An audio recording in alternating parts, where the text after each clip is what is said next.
आशा गर्छौँ क्या। जिउँदा मात्रै होइन, मरेपछि नै हामी आशा गर्छौँ किन हामी स्वर्गमा भेट्ने आशा। हालेलुया।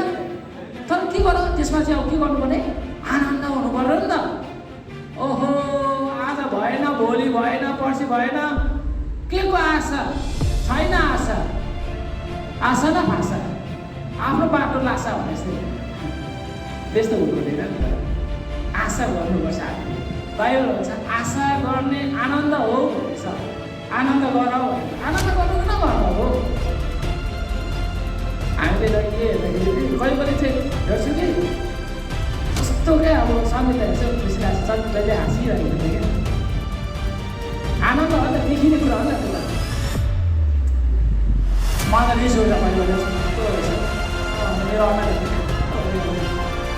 तर आनन्द गर्नु आशा चाहिँ हामीले जे कुरामा आशा गरेको छौँ, जे कुरामा संसारिक कुरामा आशा गऱ्यो भने थाहा छैन, त्यसमा आनन्द हुँदैन भने थाहा छैन होला। तर बाइबलमा हामीले परमेश्वरको कुरामा हामी आशा गर्छौँ भने परमेश्वरले दिनुहुन्छ भन्ने आशा गर्छौँ, परमेश्वरले लानुहुन्छ भन्ने आशा गर्छौँ, त्यो कुरामा निराशा हुँदा हुँदैन।